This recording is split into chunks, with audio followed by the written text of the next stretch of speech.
ज्ञान अमूल्य धन है। जिसके पास ज्ञान है वो बड़ी से बड़ी बाधाओं को भी सरलता से पार कर सकता है। कोई भी बाधा उसके लिए मायने नहीं रखती, ना ही उसे रोक सकती है। कठिन समय में जो धैर्यवान रहता है उसका ध्यान ज्ञान रखता है। विपत्ति में जो साथ न छोड़े वो सच्चा मित्र होता है ज्ञान।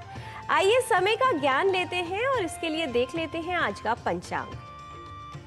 आज का पंचांग युगाब्द 5128, विक्रम संवत 2083, शक संवत 1948, दक्षिणायन, श्रावण मास, कृष्ण पक्ष, षष्ठी तिथि, मंगलवार, रेवती नक्षत्र।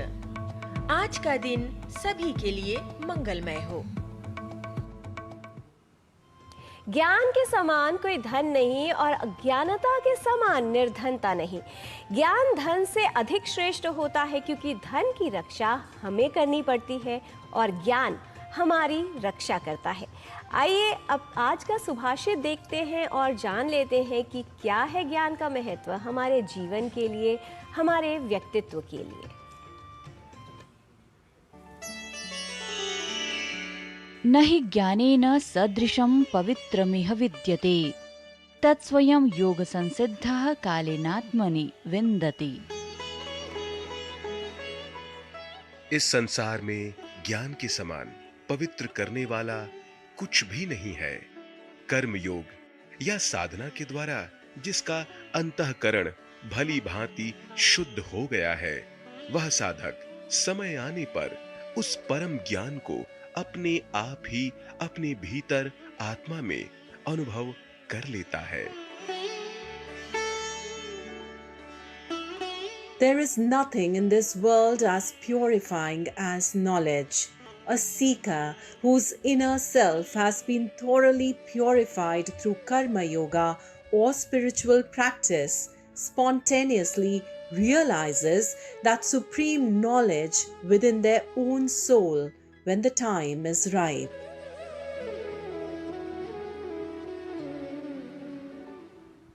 आइए अब आपको लिए चलते हैं टपकेश्वर महादेव धाम की ओर, जहां पर सिर्फ आस्था नहीं बल्कि भारतीय ज्ञान परंपरा की झलक साफ देखी जा सकती है। पौराणिक मान्यताओं के अनुसार आदिकाल में भगवान शंकर ने यहां देवेश्वर रूप में दर्शन दिए थे। आइए देखते हैं इस धाम पर आधारित हमारे सहयोगी की ये विशेष रिपोर्ट।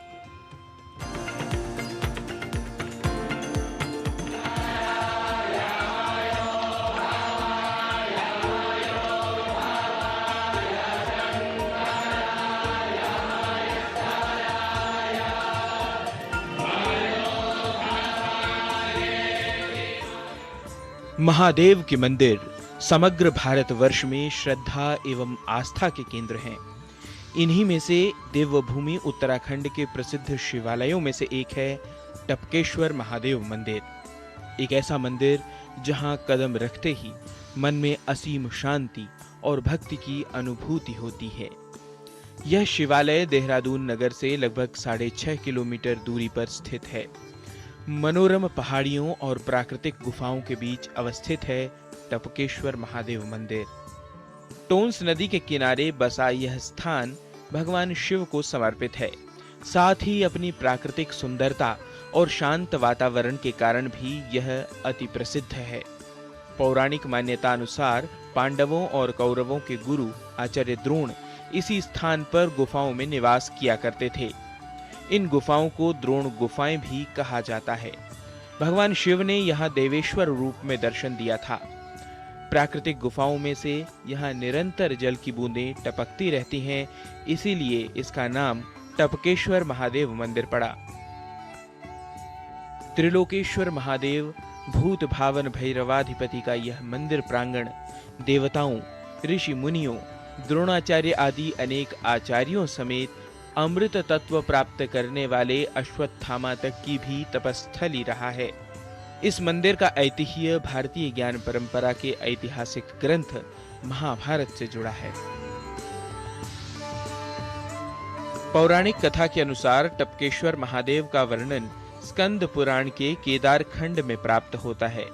ऐसी मान्यता है कि द्रोणाचार्य के पुत्र अश्वत्थामा का जन्म यहीं हुआ था, जहां आज भी शिवलिंग पर जल की धारा निरंतर गिरती है। यह जल केवल शिवलिंग को ही नहीं बल्कि हमारी उस भारतीय ज्ञान परंपरा को भी सींचता है, जिसमें ज्ञान, ध्यान और साधना एक ही सूत्र में पिरोए गए हैं।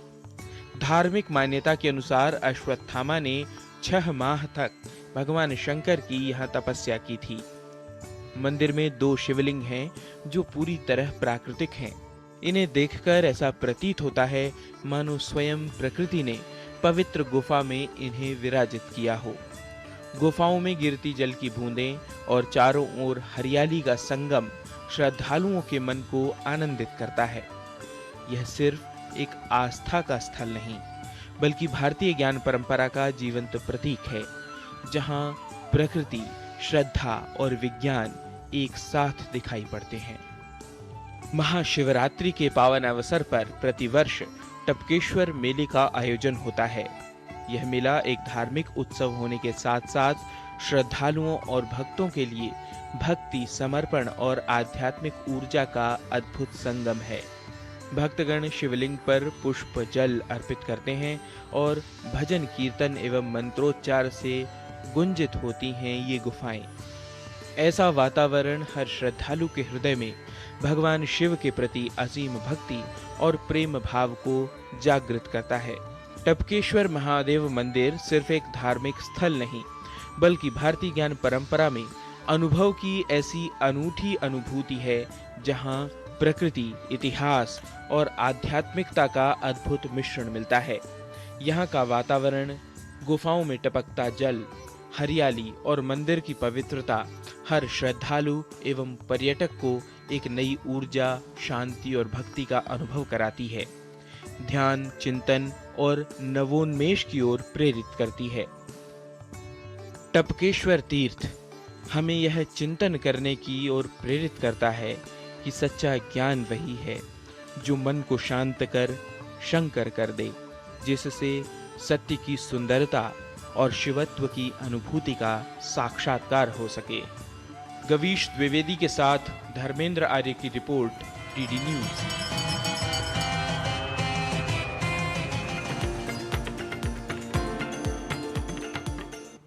भारतीय ज्ञान परंपरा में ज्ञान और ध्यान दोनों का महत्व है। ज्ञान से ध्यान का मार्ग प्राप्त होता है और ध्यान करने से जीवन, आत्मा और परमात्मा का ज्ञान।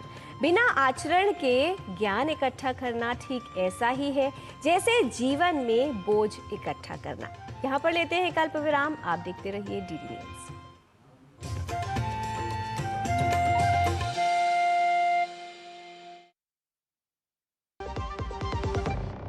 हिंग देना, वो वाली MDH की सुपर हीट।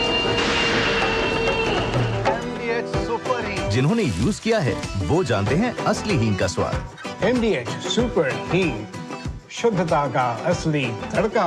असली मसाले सच सच MDH। जरा सोच के देखिए, आपके पास कुछ ऐसा है जो आपकी दुनिया बदल सकता है। जानते हैं क्या? आपका अपना सोना। सोना क्या नहीं कर सकता? सोना आपको अपने सपनों का घर दिला सकता है, आपके बच्चों का भविष्य बना सकता है, सोना आपकी हर इच्छा पूरी कर सकता है। तो भारत की सबसे बड़ी gold loan NBFC Muthoot finance से गोल्ड लोन लीजिए और फिर देखिए सोना क्या नहीं कर सकता। मुथूट फाइनेंस, जहां विश्वास ही परंपरा है। कॉल कीजिए 1-800-313-1212।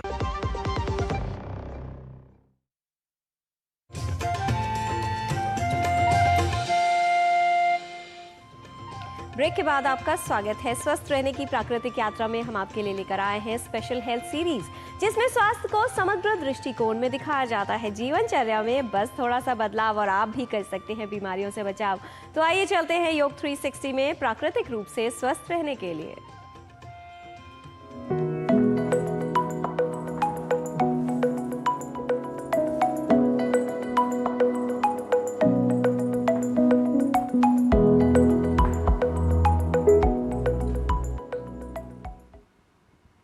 योग 360 में आपका स्वागत है। बच्चों से लेकर बड़ों तक सभी बनेंगे हेल्दी विद योग 360।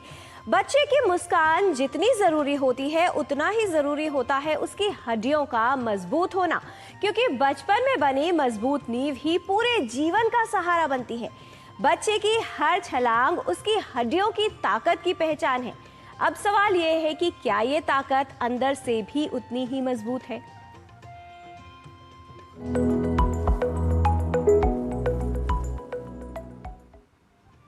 बच्चे ने दूध पी लिया, क्या इसका मतलब है कि हड्डियां मजबूत हैं? जरूरी नहीं है। मजबूत हड्डियों के लिए सिर्फ कैल्शियम ही काफी नहीं होता। तो आखिर मजबूत हड्डियों के लिए हेल्थ का असली फॉर्मूला क्या है? आइए जानते हैं। शरीर को स्वस्थ रखने के लिए हड्डियों का मजबूत होना महत्वपूर्ण है। हड्डियों को मजबूत रखना और इनके स्वास्थ्य पर ध्यान देना आवश्यक है। हड्डियां हमारे शरीर को चलाने, सहारा देने और शरीर के विभिन्न अंगों को रक्षा करने में सहायता करती है। मजबूत हड्डियां सिर्फ बच्चों की लंबाई बढ़ाने के लिए नहीं, बल्कि दौड़ने, खेलने, सीखने और उनके आत्मविश्वास को आगे बढ़ाने के लिए भी आवश्यक है। जीवन के शुरुआती वर्षों में ही हड्डियां तेजी से विकसित होती हैं और इसी समय उनकी मजबूती की नींव रखी जाती है। हड्डियों के अच्छे स्वास्थ्य के लिए संतुलित आहार और व्यायाम महत्वपूर्ण है। बच्चों की हड्डियों को मजबूत बनाने के लिए उपयोगी हैं कुछ सरल उपाय।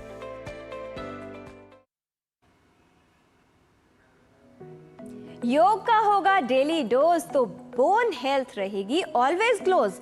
बचपन रहेगा फुल ऑन स्ट्रॉन्ग, हड्डियां निभाएंगी साथ लाइफ लॉन्ग।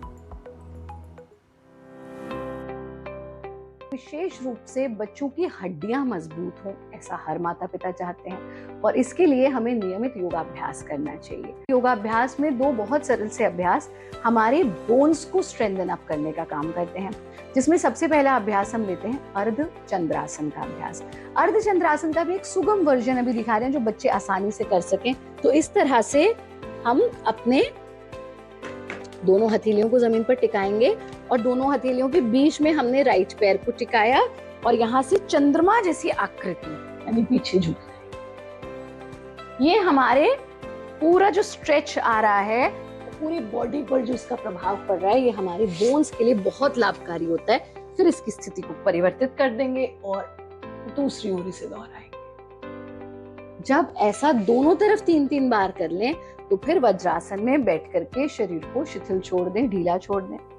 इसी के साथ फॉलोड बाय दिस हम करेंगे अधोमुखी श्वान आसन। उसके लिए हम ऐसे बैठे हुए हैं और दोनों हथेलियों को जमीन पर टिका देंगे। हम अपने घुटनों के बल आ जाएंगे, दोनों पैर आपके मिले रहेंगे और फिर आप अपनी एड़ियों को जमीन से छूने का प्रयास करेंगे और गर्दन को आगे ढीले छोड़कर अपने पैर के पंजों को देखेंगे। ये इस पोजीशन में रक्त का प्रवाह भी खोपड़ी की ओर आ रहा है और इस पोजीशन में हमारे पूरे शरीर में एक अद्भुत खिंचाव आ रहा है। हम स्ट्रेंथ बिल्डिंग हो रही है और फिर वापस आकर के शरीर को शिथिल छोड़। ये दो बहुत सरल से अभ्यास नियमित रूप से बच्चों को कराएं। मेक श्योर कि बच्चे कुछ समय आउटडोर एक्टिविटी जरूर करें, प्रकृति के सानिध्य में समय जरूर बिताएं और योग साधना नियमित रूप से करते रहें। हड्डियां बनेंगी जब दमदार तो हर सपना होगा साकार। बच्चों की बोन्स को हेल्दी और स्ट्रॉन्ग बनाने के लिए उन्हें खिलाइए पौष्टिक आहार। जिनको धातु पुष्ट करने वाला कहा जाता है, रस, रक्त, मांस, मेद, अस्थि, मज्जा, शुक्र, ये सारी धातुओं को जो मजबूत करने वाली औषधि है, आहार है, उसको हमको बच्चों को मतलब प्रेफरेंस देना चाहिए खाने के लिए। जैसे अभी आजकल ये सब फास्ट फूड और इस तरह की चीज़ें बच्चे भ्रमित हो जाते हैं, पेरेंट्स भी उतना ध्यान नहीं देते हैं। तो सही आहार अगर उसको मिलेगा या सही औषधि उसको समय पे मिलेगी तो उसकी अस्थि अच्छी मजबूत होंगी। अस्थि के लिए विशेष रूप से मेथी दाना पाउडर जो है वो अस्थि धातु पे काम करने वाला है, वो एक बहुत अच्छी मेडिसिन है। देन खजूर पाक हम दे सकते हैं, खजूर का पाक बना के दे सकते हैं, खजूर की खीर बना के दे सकते हैं, मुनक्का है और किशमिश है, ऐसी चीज़ें, मखाना है, ये चीज़ें भी कैल्शियम के, आयरन के सोर्सेज हैं। नारियल दे सकते हैं, नारियल का कुछ भी मतलब प्रिपरेशन में नारियल है ये डाल के दे सकते हैं। कद्दू जो जिसको काशी फल कहते हैं, सीताफल भी बोलते हैं, उसके बीज में विटामिन डी अच्छा रिच मात्रा में रहता है। और बच्चों को थोड़ा सा धूप में लिटा के मालिश करना है, चंदन बला तेल वगैरह से भी अगर अच्छी मालिश करते हैं। हमारे यहाँ एक बला अश्वगंधा तेल भी यहाँ ऑल इंडिया इंस्टीट्यूट में अवेलेबल होता है। तो इन तेलों से मालिश करने से मांसपेशियाँ और अस्थियाँ मजबूत होती हैं, ऐसा हमारा शास्त्र कहता है। धूप से दोस्ती, स्क्रीन से दूरी, हड्डियों की ताकत तभी होगी पूरी। बच्चों की हड्डियों को बनाना है अगर मजबूत, तो ये औषधियां और आयुर्वेदिक उपाय हैं जरूरी। आयुर्वेद के अनुसार हड्डियों को मजबूत करने के लिए ख़ासतौर पे बढ़ती हुई उम्र में जहाँ पे हड्डियाँ अभी ग्रो कर रही हैं, उसके अंदर आप अश्वगंधा का सेवन कर सकते हैं। साथ ही साथ बहुत सारी ऐसे हमारे मिनरल वाली मेडिसिन हैं जो हेल्प करती हैं, जैसे प्रवाल है, मुक्ता शुक्ति है, शंख भस्म है। इनका सेवन अगर किया जाए तो जिन बच्चों की ग्रोथ प्रॉपर नहीं हो रही है उनकी हड्डियाँ मजबूत बनती हैं। इन सभी दवाइयों का सेवन दूध के साथ किया जाए तो ज़्यादा लाभदायक होता है। They are like natural calcium supplements. बच्चों की हड्डियों को मजबूत करने के लिए अभ्यंग, डेली अभ्यंग करना बहुत ज़रूरी है। हड्डियाँ मजबूत करने के लिए हमें वात को कंट्रोल में करना होता है। वात को कंट्रोल में लाने के लिए तेल का अभ्यंग सबसे इम्पॉर्टेंट ट्रीटमेंट बताया गया है। स्किन के ऊपर भी अगर हम अभ्यंग करते हैं डेली 15 से 20 मिनट के लिए, तो ग्रोइंग एज के जो बच्चे हैं जो ज़्यादा खेल रहे हैं उनके अंदर सर्कुलेशन इम्प्रूव होता है। जो भी चीज़ें वहाँ इकट्ठी हो रही हैं, जो जॉइंट के अंदर यूरिक एसिड या कोई भी चीज़ इकट्ठी होती है जिससे दर्द होता है, ग्रोइंग पेन्स होते हैं बच्चों को, वो सब कम होना शुरू हो जाते हैं। तो इसमें महानारायण तेल, सहचर आदि तेल, बला तेल, शुद्ध बला तेल, ये जो है ये ज़्यादा लाभदायक होते हैं। हड्डियों को मजबूत बनाने के लिए पंचकर्म के बहुत सारे ट्रीटमेंट हैं। उनमें सबसे प्रमुख बस्ती होता है, लेकिन वो बच्चों की एक सर्टेन एज के बाद हम शुरू करते हैं। इम्पॉर्टेंट बाकी के ट्रीटमेंट जो हैं वो ऑयल बेस्ड होते हैं, जिनके अंदर अभ्यंग अभी मैंने एक बताया वो। दूसरा स्नेहधारा एक ट्रीटमेंट है जो ओवरऑल मसल्स और जॉइंट्स दोनों को ही मजबूत करता है, जिससे बच्चों के अंदर फ्लेक्सिबिलिटी बनी रहती है। और इसके अलावा जो एक ट्रीटमेंट है जो किसी भी एज ग्रुप में हम कर सकते हैं वो है पिचू। अगर किसी बच्चे को खेलने के बाद में दर्द रहना शुरू हो जाता है तो आप बला तेल के अंदर रुई को भिगा के उसको उसके स्पेसिफिक जॉइंट पे रख के वहाँ पट्टी बांध दें, पिचू धारण कहलाता है, और ये बहुत जल्दी जॉइंट्स को मजबूत करना शुरू करता है। पंचकर्म की सभी मोडालिटीज़ जितने भी ट्रीटमेंट हैं वो अगर एक आप कुशल चिकित्सक की देखरेख में करें तभी लाभदायक होते हैं, क्योंकि आपको ये भी देखना है कि कब ऑयल का ट्रीटमेंट यूज़ करना है, कब नहीं करना है, या कितने समय तक करना है। फ्रीक्वेंसी में सबसे ज़्यादा इम्पॉर्टेंट टाइम होता है जब हमारा सीज़न चेंज हो रहा होता है, ख़ास तौर पे बारिश के समय पे, जब सीज़न बारिश आने वाली है या बारिश जस्ट ख़त्म हुई है। वो जो वेदर चेंज 2 बार होता है, उस समय पे अगर हम बस्ती वाला ट्रीटमेंट लेते हैं या अभ्यंग वाला ट्रीटमेंट लेते हैं तो वो बहुत लाभदायक होता है। साथ ही साथ औषधियों में शल्यकी का प्रयोग और लाक्षा का प्रयोग बहुत लाभदायक है हड्डियों को मजबूत करने के लिए। बचपन में बनी मजबूत हड्डियां ही जीवन भर अच्छे स्वास्थ्य की नींव बनती है।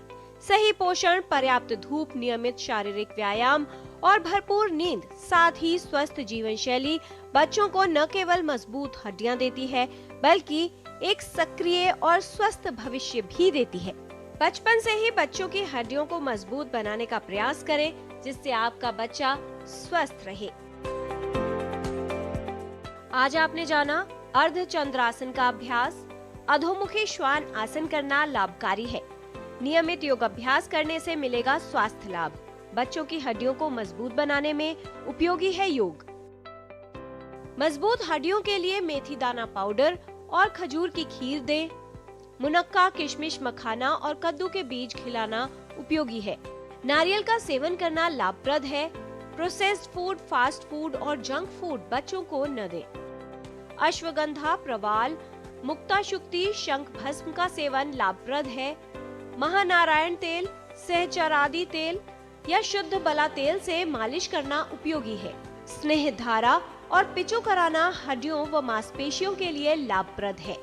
शल्यकी और लाक्षा का प्रयोग हड्डियों के लिए उपयोगी है। Sunshine daily, screen time light, healthy bones तो फ्यूचर ब्राइट। हर कदम में हो कॉन्फिडेंस का टोन, मजबूत हो बच्चों की हर बोन। हेल्थ संबंधी जानकारी हम आप तक ऐसे ही लाते रहेंगे, आपको हेल्दी बनाते रहेंगे। बच्चों से लेकर बड़ों तक सभी बनेंगे हेल्दी विद योग 360।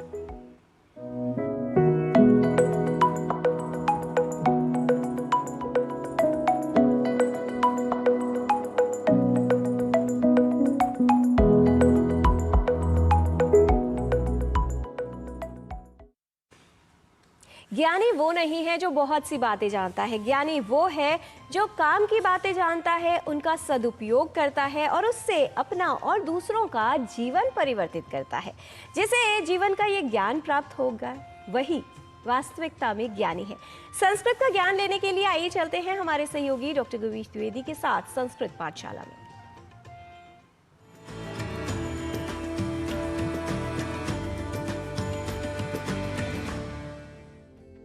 नमस्कारः, स्वागतमस्तु भवतां सर्वेषाम् एतस्याम् अभिनवायां संस्कृत कक्षायां। मम नाम गवीशः। मित्रों, संस्कृत कक्षा में आज हम यात्रा के समय, विशेष रूप से ट्रेन से यात्रा करते समय किसी यात्री से किए जाने वाली बातचीत में प्रयोग में आने वाले वाक्यों के कुछ अंशों को संस्कृत में बोलना सीखेंगे। आइए देख लेते हैं आज के वाक्यों को। यदि हमें पूछना हो आप कहाँ जा रहे हो, तो इसे संस्कृत में कहेंगे भवान कुत्र गच्छन् अस्ति। भवान कुत्र गच्छन् अस्ति। मैं वाराणसी जा रहा हूं। यदि यह वाक्य हो तो कहेंगे अहम वाराणसीं गच्छन् अस्मि। अहम वाराणसीं गच्छन् अस्मि। आप किस ट्रेन से जा रहे हैं? यदि यह वाक्य हो तो संस्कृत में पूछेंगे भवान केन रेलयानेन गच्छन् अस्ति। भवान केन रेलयानेन गच्छन् अस्ति। यदि वाक्य हो मैं वंदे भारत ट्रेन से जा रहा हूं तो कहेंगे अहम वंदे भारत रेलयानेन गच्छन् अस्मि। अहम वंदे भारत रेलयानेन गच्छन् अस्मि। यदि वाक्य कहना हो मैं तो शिव गंगा ट्रेन से जाऊंगा, तो संस्कृत में बोलेंगे अहम तु शिव गंगा रेलयानेन गमिष्यामि। अहम तु शिव गंगा रेलयानेन गमिष्यामि। टिकट मिल गई? यदि यह वाक्य हो तो संस्कृत में कहेंगे यात्रा चिटिका प्राप्ता वा। यात्रा चिटिका प्राप्ता वा। टिकट के लिए संस्कृत में यात्रा चिटिका या केवल चिटिका इस पद का प्रयोग करते हैं। यदि वाक्य हो टिकट कहां से खरीदूं, तो कहेंगे यात्रा चिटिकाम कुत्र क्रीणामि। यात्रा चिटिकाम कुत्र क्रीणामि। जल्दी आओ, गाड़ी निकल जाएगी। यदि इसकी संस्कृत बनानी हो तो कहेंगे शीघ्रम आगच्छतु यानम निर्गच्छेत। शीघ्रम आगच्छतु यानम निर्गच्छेत। अभी अभी एक ट्रेन गई। यदि यह वाक्य हो तो कहेंगे अधुना एव एकम रेलयानम गतम। अधुना एव एकम रेलयानम गतम। यदि वाक्य कहना हो गेट से हटो, तो संस्कृत में कहेंगे द्वारात् अपसर।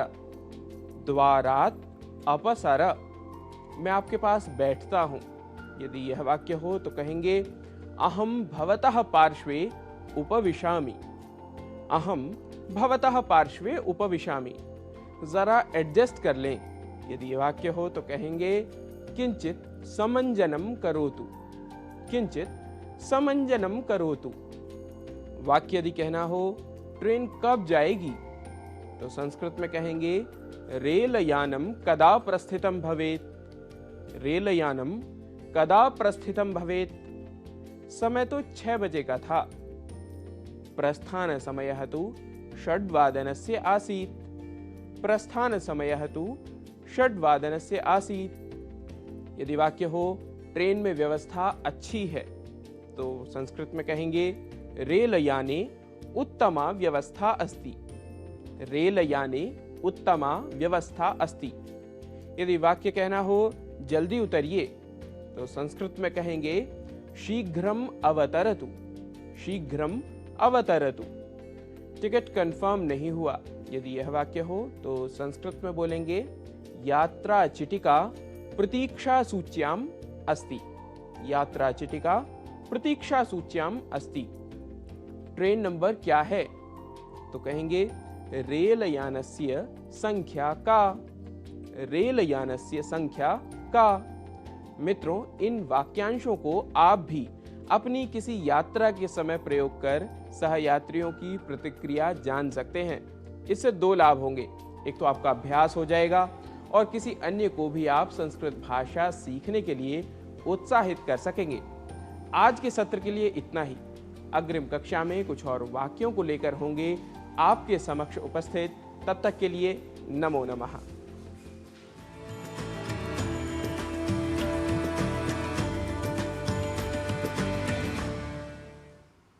जो व्यक्ति दूसरों को जानता है वो विद्वान होता है और जो व्यक्ति स्वयं को पहचानता है वो ज्ञानी होता है। इसलिए पहले स्वयं पर ध्यान दें और फिर दूसरों को ज्ञान दें। ध्यान रखिए, जीवन में देने के लिए दान, प्राप्त करने के लिए ज्ञान और त्याग देने के लिए अभिमान सर्वश्रेष्ठ है। आज के कार्यक्रम में इतना ही। हमारी पूरी टीम को दीजिए अनुमति। नमस्कार।